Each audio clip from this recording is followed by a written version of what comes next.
Hi everybody. Yeah, I'm a little decked up because एक friend की बेटी के संगीत में जाने के लिए तैयार हुई थी। थोड़ा सा समय था तो मैंने सोचा समय का सदुपयोग कर लिया जाए और कहानी को आगे बढ़ाते हैं। सर्जरी बहुत मेजर थी, काफ़ी ब्लड लॉस हुआ होगा, बट लकीली ब्लड की ज़रूरत नहीं पड़ी क्योंकि मेरा हीमोग्लोबिन जब मैं सर्जरी के लिए गई थी जब 14 पे था, इट वाज 14, यस। एंड उसके बाद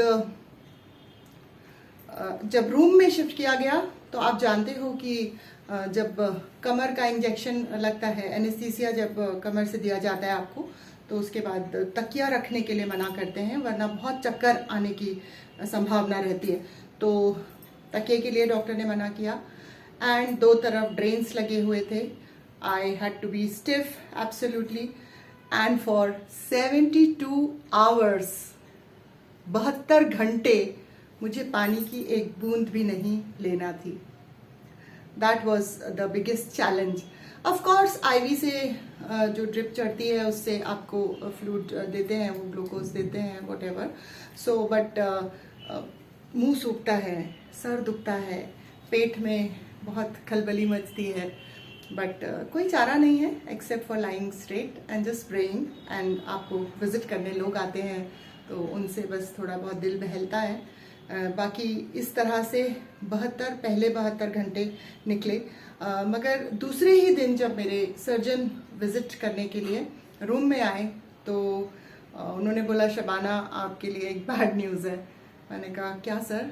तो बोले आप थोड़ा सा लेट हो गई थी, इस वजह से इतना फैल गया था कि आपको रेडिएशंस और कीमो दोनों लेना पड़ेगा। मैंने कहा ओके सर, लेंगे, ज़रूरत है तो लेंगे बिल्कुल। बोले अभी नहीं, 3 से 4 हफ्ते आपको रिकवरी में लगेंगे, उसके बाद आप किसी ऑन्कोलॉजिस्ट को रेफ़र करिएगा और उसके बाद फिर आपका रेडिएशन एंड कीमो।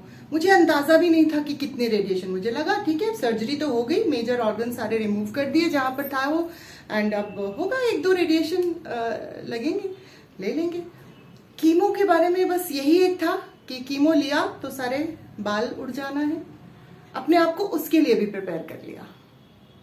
जान है तो जहान है, बालों का क्या, फिर से आ जाएंगे। एंड यू नो दो ऑप्शंस मैंने रखे। हम लोग हिजाब करते हैं, बहुत ज़रूरी है, हुक्म है, अल्लाह मुझे भी नेक हिदायत दे और मैं भी हिजाब जल्द से जल्द करूं। बट मैंने कहा यार ये हिजाब का आइडिया सालों से था मगर टल रहा था, अब मौका आया है बढ़िया, अब मैं हिजाब स्टार्ट कर दूंगी। एक तो ये ऑप्शन था। दूसरा, मेरा बेटा कहता है मम्मा फिक्र मत करना, बाल चले जाए कोई बात नहीं, बढ़िया, now is the time to have all the different kind of hairstyles. आप कभी बॉब्ड हेयर नहीं कर सकती थी अभी, और कभी आप क्रू कट और ये सब नहीं एंजॉय कर सकती थी, नाउ इज द टाइम। इस तरह से हम माँ बेटे एक दूसरे को मोटिवेट करते रहते थे। मैंने कहा नो वरीज बेटा, I am prepared for that, I look smart even with a bald head. So thank God कि वो नौबत नहीं आई। इसलिए नहीं आई क्योंकि सर्जरी हो गई थी और उसके बाद जो मुझे जब मैं ऑन्कोलॉजिस्ट से मिली तो उन्होंने बताया कि आपको तकरीबन 25 रेडिएशन लगेंगे।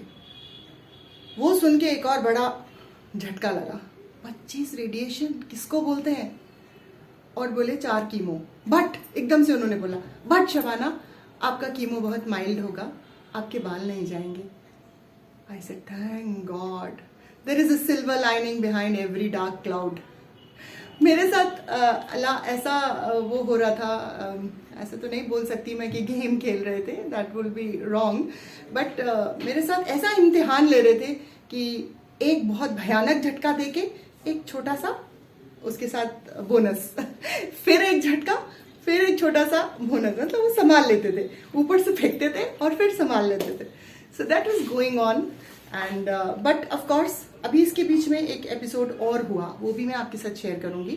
अभी तो ये हुआ कि surgery was successful, doctor said everything is okay now, but of course पूरा पेट कटा था। मैंने जब पूछा सर कितने टाके आए हैं तो बोले आपके लिए टाके गिनते बैठेंगे हम। That was the answer of my surgeon and it was quite right also.